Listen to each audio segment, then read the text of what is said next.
We're following breaking news, learning this. Dr. Anthony Fauci is one of more than 40 people that are set to be asked to testify about the origins of COVID-19. Yeah, House Republicans announcing the House Oversight Committee in January will officially investigate where COVID came from, saying in part, quote, discovering the origin of COVID-19 is vital to providing accountability and protecting Americans in the future. Florida Republican Byron Donalds, the congressman, he's a member of that committee. He joins us live. Congressman, thank you so much for coming on for this breaking news. So we saw it announced on Twitter. Walk us through it. Why today? Talk to us about this announcement and what you want to find, what this committee really wants to dig into. Well, the first things first is that we've been committed to doing all of the investigations necessary to hold the administration accountable, but also to make sure that public responses to whether it's to the pandemic or anything else are actually appropriate and within the confines of federal law and the United States Constitution. The reason why Dr. Fauci needs to come in is because he has not been clear. He's actually been very unclear. He's really muddled the waters about his role or his agency's role in funding gain-of-function research at the Wuhan lab in Wuhan, China. And so if we can't figure that out, then there's a whole list of other things that could be problematic going down the line. The law is clear. We should not be funding that kind of research, but it is also pretty clear that Fauci was doing this through the back door of some other groups around the globe to make sure this research was happening. We're going to get to the bottom of that. Secondarily, all of the different COVID protocols that were put into place. What was the rationale? What was the data that was used? Did they know it was not effective? Was it more political? And then last but not least, and this does weave its way into big tech, what kind of influence was his agency and other agencies having on the big tech companies to suppress speech in the United States? Yeah, that's a major one, right? Because a lot of people went on social media to just find out more about the virus. A big question, whether or not information was shadow banned or blacklisted, right? We've learned that throughout the Twitter files, according to the journalists who were reporting on it, that was taking place. But we don't know exactly how that was related to COVID and if it was. Hopefully we learn more.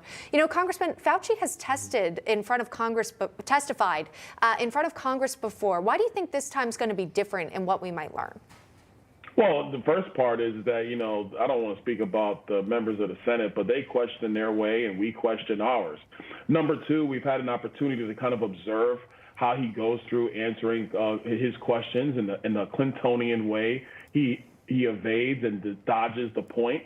And I believe that the Oversight Committee shouldn't just say, oh, well, he did it in these other committees. Let's just turn a blind eye and move on. We have a responsibility to hold the administration and all the various agencies accountable to do their jobs as set forth in the Constitution and in federal law.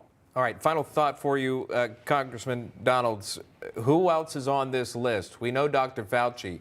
What are other names? Well, specific to what's going on with COVID-19, that remains to be seen. There's a lot more information that's going to be coming out and a lot more questions that need to be answered, so that remains to be seen. But in terms of other investigations, listen, you already know about what's going to happen with the laptop. We are going to dig into these issues with Twitter, and not just with Twitter, but big tech as well.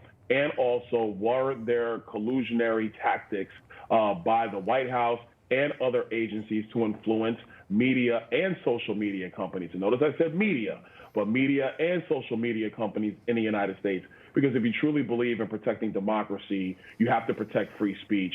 You're not allowed to suppress it, even though you think it's in the best interest of people. That's not what the government should be doing. Not going to release you too many names yet, but there's going to be more to come. Congressman, has Elon Musk been cooperative with you? Have you reached out to him? You know, again, we're learning more from the Twitter files. He's finally showcasing what's happening behind the scenes at Twitter. Do you think he would be willing to participate in your investigations? Not sure yet. That's something that's obviously up to him, and he has an enterprise actually to clean up, and I think he's doing a great job cleaning up Twitter. But what he has allowed to be released has really brought the facts to what so many Americans had already knew was the case, but just couldn't prove was the case. And he's bringing the facts and the proof. So whether it's himself or just the documents that he has allowed to be released from Twitter, I think that, you know, I don't know if he's needed in the hearing per se, but the documents themselves will obviously be a part of that. Now, some of the former employees at Twitter who made some of these decisions about how to suppress, how to shadow ban, how to straight out ban people from using Twitter. Oh yeah, they're coming in. And just because they're no longer employees of Twitter doesn't mean that they're going to be let off the hook. Because what were their conversations and where did the pressure come from? I think we're seeing in the Twitter files there was pressure brought.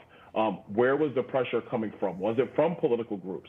Was it from national parties?